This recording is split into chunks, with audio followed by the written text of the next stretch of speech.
Hello everyone, welcome back to Lucid Study. We are continuing with Public Administration Paper 1 and today we will discuss about administrative behavior and theories of organization.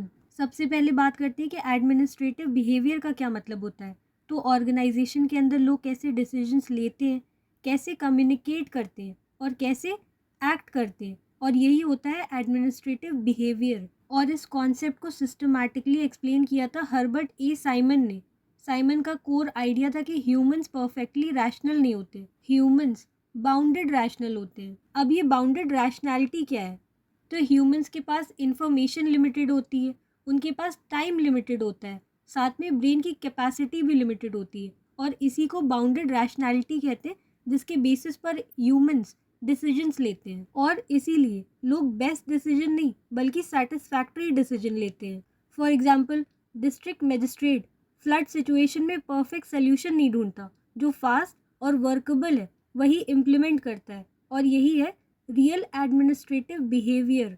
अब बात करते हैं organisation theories के evolution के बारे में। तो organisation theories को समझने के लिए उन्हें 3 फेजेस में डिवाइड करते हैं, and those are classical theory जो स्ट्रक्चर फोकस्ड है, देन न्यू क्लासिकल थ्योरी जो ह्यूमन फोकस्ड है, and then comes modern theory जो सिस्टम एंड अडेप्टेबिलिटी फोकस्ड है।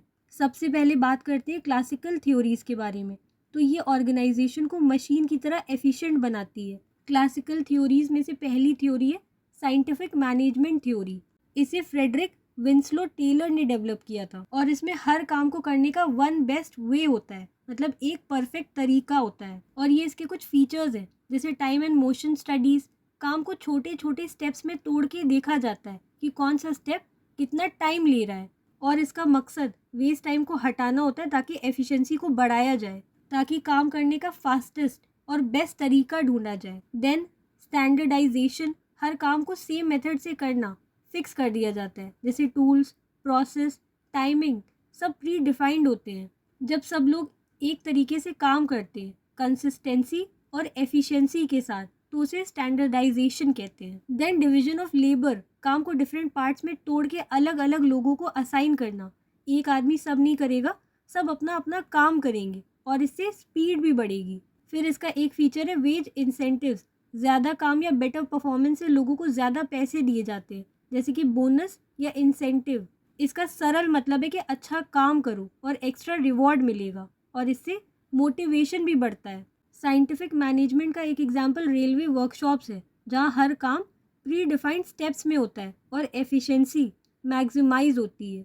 पर इस थ्योरी में लिमिटेशंस भी हैं, जैसे ह्यूमन इमोशंस इग्नोर होती है इसमें, वर्कर्स को मशीन की तरह ट्रीट किया जाता है। फिर क्लासिकल थ्योरीज में एक थ्योरी आती है एडमिनिस्ट्रेटिव मैनेजमेंट थ्योरी। इसे हेनरी फियोल ने दिया था, और इसका फोकस वर्कर पर नहीं, मैनेजमेंट प्रोसेस पे है। देन फियोल ने ये 5 फंक्शंस बताए किसी भी ऑर्गेनाइजेशन के लिए जो बहुत ज़रूरी है, जैसे planning, organising, commanding, coordinating and controlling. Then he also gives 14 principles of management that you can read, जैसे कि authority and responsibility, unity of direction, subordination of individual interest, remuneration, centralisation, order, equity, stability of tenure, initiative, esprit de corps.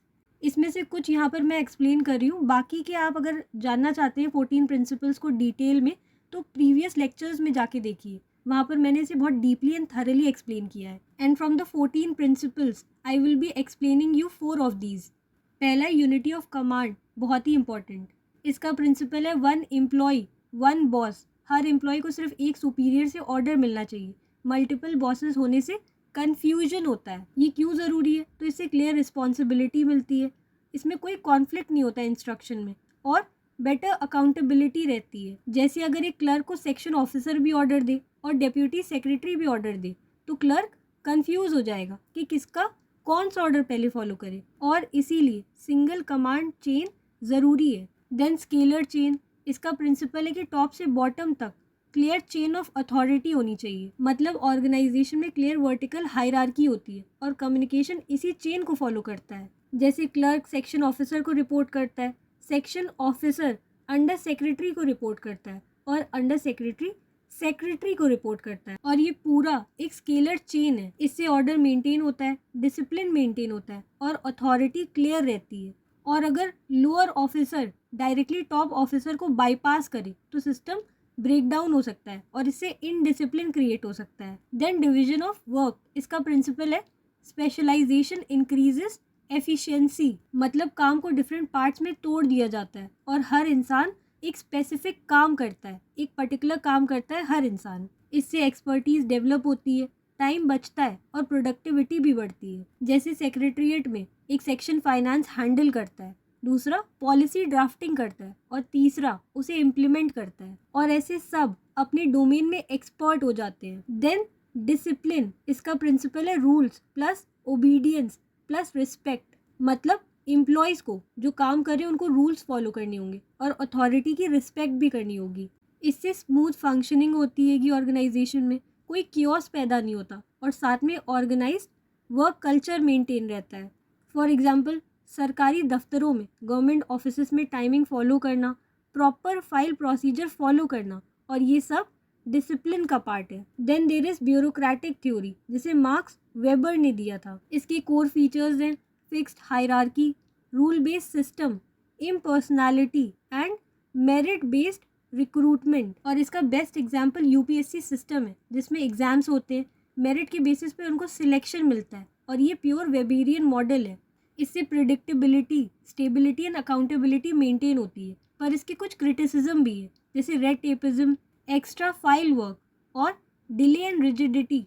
अब बात करते हैं new classical theories के बारे में, जो ह्यूमन रिलेशंस अप्रोच पर बेस्ड है। और ये जो न्यू क्लासिकल थ्योरीज हैं वो रिएक्शन है अगेंस्ट क्लासिकल रिजिडिटी।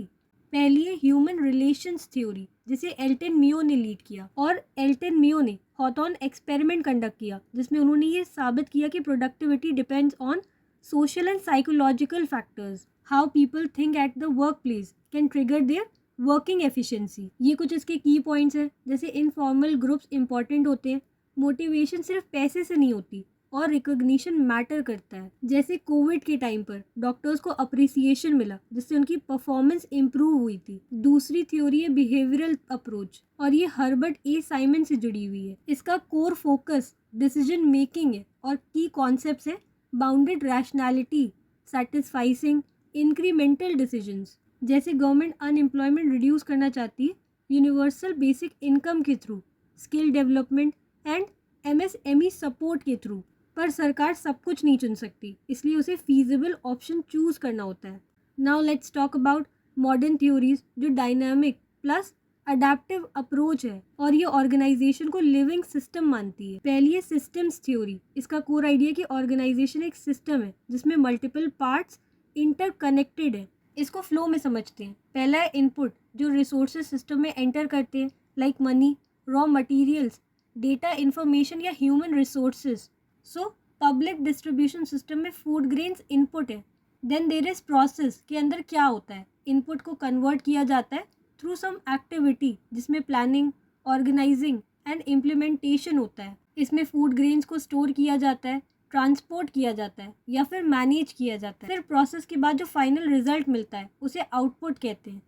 इसमें गुड्स, सर्विसेज एंड पॉलिसीज आती हैं। For example public distribution system में राशन लोगों तक पहुंचाया जाता है और ये आउटपुट है। फिर सबसे आखिरी में आता है फीडबैक, जो कि सुधार का मैकेनिज्म है। इसमें आउटपुट के बाद जो रिस्पॉन्स मिलता है उसे सिस्टम इम्प्रूव किया जाता है। इसमें आता है complaints, reviews and data analysis. जैसे अगर लोग कंप्लेन करें कि राशन नहीं मिल रहा है तो सिस्टम में चेंजेस किए जाने चाहिए। मतलब एक पार्ट फेल तो पूरा सिस्टम फेल। दूसरी मॉडर्न थ्योरी है कॉन्टिंजेंसी थ्योरी, और इसका कोर आइडिया है no one best way, everything depends on situation, environment and technology. जैसे आपदा के टाइम, मतलब कोई मुसीबत आती है, डिजास्टर मैनेजमेंट के टाइम डिसेंट्रलाइज सिस्टम ज़रूरी होता है और इसमें रिजिड हायरार्की फेल हो जाती है। Then there is decision making theory and again strongly linked with Herbert A Simon. इसमें इंटेलिजेंस, डिज़ाइन एंड चॉइस होती है। इसका एक बेस्ट एग्जांपल है वैक्सीनेशन पॉलिसी। जैसे कि जब प्रॉब्लम आई थी, कोविड स्प्रेड हुआ था, तो प्रायोरिटी ग्रुप्स बनाए गए थे और उसी के बेसिस पर वैक्सीन्स रोल आउट की गई थी डिफरेंट फेजेस में। अब बात करते हैं इंडियन एडमिनिस्ट्रेशन में इसके रेलेवेंस के बारे में। तो इंडिया में मिक्स मॉडल यूज होता है, ब्यूरोक्रेसी में वेबेरियन, वेलफेयर स्कीम में बिहेवियरल इंसाइट्स और डिजिटल गवर्नेंस में सिस्टम्स थ्योरी यूज होता है। For example digital India systems approach है, नीति आयोग फ्लेक्सिबल प्लानिंग है और डिजास्टर मैनेजमेंट कंटिंजेंसी अप्रोच है। So administrative behaviour plus organisation theories मिलके बताते हैं कि गवर्नेंस प्रैक्टिकली कैसे काम करती है। सो क्लासिकल थ्योरी ने स्ट्रक्चर दिया, न्यू क्लासिकल ने ह्यूमन टच दिया और मॉडर्न थ्योरीज ने फ्लेक्सिबिलिटी दी। और आज का हमारा प्रशासन, हमारा एडमिनिस्ट्रेशन एक हाइब्रिड मॉडल है